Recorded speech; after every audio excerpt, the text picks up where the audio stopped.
is shining on a big stretch of sandy beach, and the future is feeling a bit more secure. Liam Quigley, WNYC News.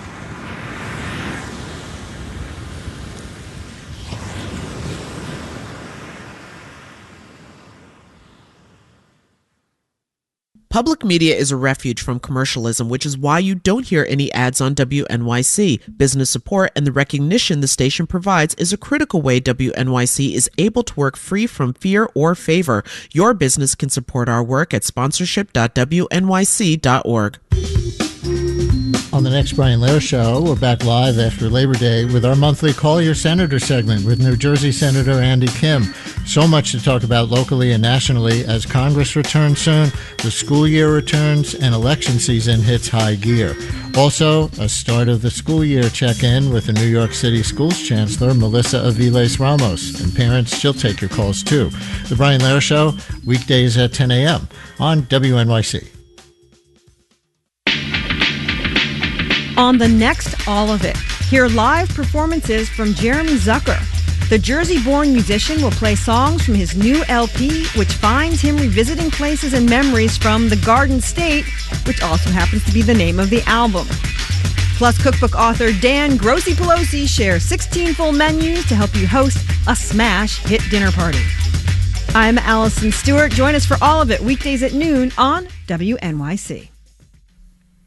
Marketplace Morning Report is next, and then later on Morning Edition. With Congress back, there are renewed efforts to force a vote on a bipartisan bill that calls for the release of files related to Jeffrey Epstein. President Trump once promised to release the files himself, but now claims the controversy is just a big hoax.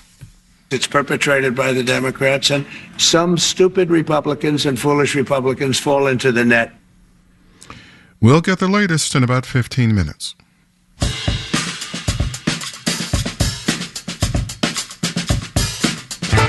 66 and sunny right now. Sunny and 78 for a high today. Tomorrow sunny and 79 with a calm wind. It is 6:52.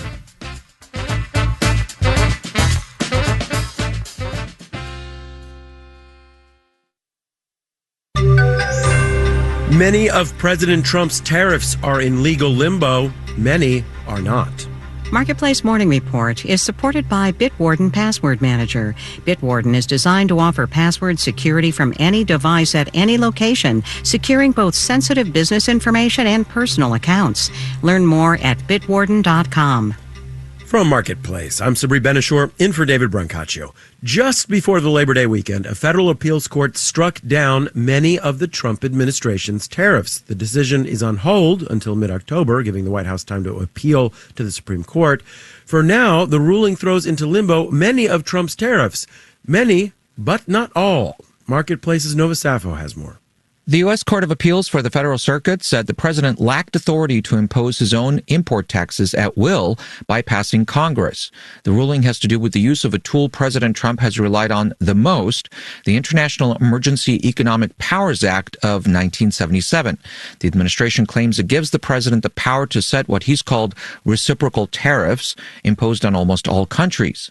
Trump also used the law to impose higher taxes, purportedly in an effort to combat fentanyl trafficking, on goods from China and a portion of the imports from Canada and Mexico. The fate of those tariffs are now up in the air. The president has other tariff-imposing authorities, and he used those more limited and slower methods to impose higher taxes on imported steel, aluminum, and automobiles. Those actions are not affected by the appeals court ruling. I'm Nova Safo for Marketplace. Later this morning, we are going to get some data on how American farmers are feeling. Purdue's Farmer Sentiment Index is where we find that. In July, President Trump's trade war was weighing on farmers. It's been harder to sell some crops overseas. Sales of soybeans to China, for example, have plunged to about zero. The administration wants to get Chinese sales back, but it's also looking for new markets, which brings us to the law of unintended consequences. Marketplace's Savannah Peters reports. In Cullum, North Dakota, soybean farmers are gearing up for the fall harvest, including Josh Gackle. The crop looks good right now. We just need someplace to sell it. Gackle, who also chairs the American Soybean Association, says some of the world's biggest markets for U.S. soy aren't buying this year. If the exporters have no market, it trickles down to the local grain elevators and the railroads here in North Dakota, South Dakota, Minnesota, elsewhere. Last month on social media, President Trump called on China to quadruple its purchases of American soy. His administration also wants countries like Vietnam and Thailand to commit to purchasing more U.S. farm commodities as part of tariff negotiations.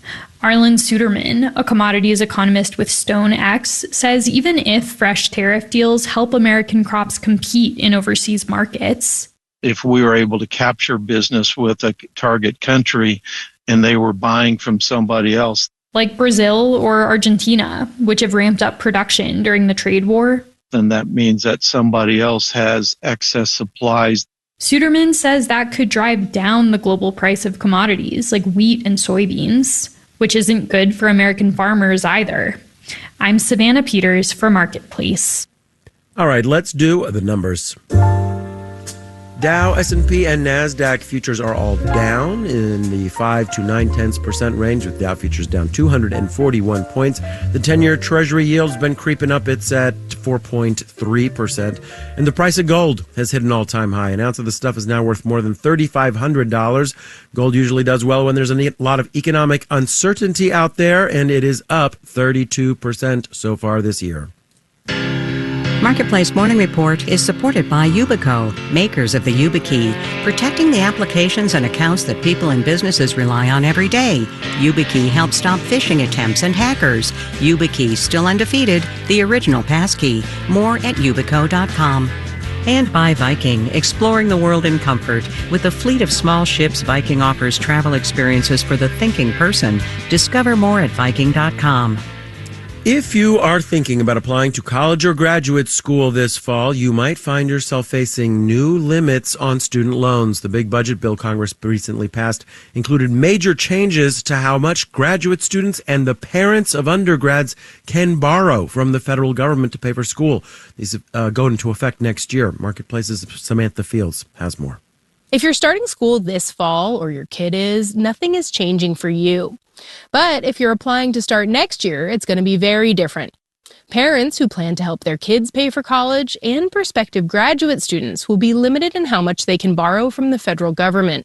It was always important for families to plan for the entire college career. As far as funding goes now, it's even more important that they do that. Betsy Mayotte at the nonprofit The Institute of Student Loan Advisors says anyone who's already enrolled this fall is grandfathered into the current rules for the next few years, so no limits on borrowing. But starting next fall, new graduate students will only be able to take out $100,000 total.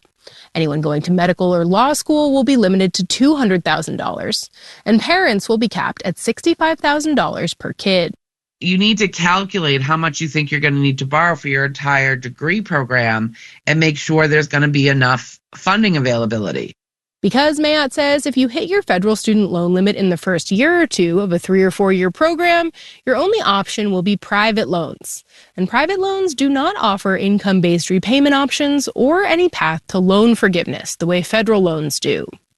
Plus, Jane Fox, chair of the Legal Aid Society Attorneys Chapter at UAW, says not everyone will be able to qualify for them. There might be a whole group of students who get caught in the middle of that, where they were able to finance the first year of their education, but they cannot complete their degree. And then what do you do? Data shows the people who are most likely to default on their student loans are those who have debt but no degree. Fox says the new limits on federal student loans are likely to prevent many people from going to the school of their choice or getting a degree at all. If you were thinking of going to law school, medical school, graduate school, and you sit down with a financial aid officer to really plan out how can I afford this, and you see the cost of it and the caps on federal borrowing, it is absolutely going to deter working class students from entering those professions. Some degrees cost more than students will soon be able to borrow from the federal government, like medical school. Over half of med students who graduated last year took out more than $200,000. Nearly a quarter took out more than $300,000. Starting next fall, that will no longer be an option. I'm Samantha Fields for Marketplace. And in New York, I'm Sabri Benishore with the Marketplace Morning Report. From APM, American Public Media.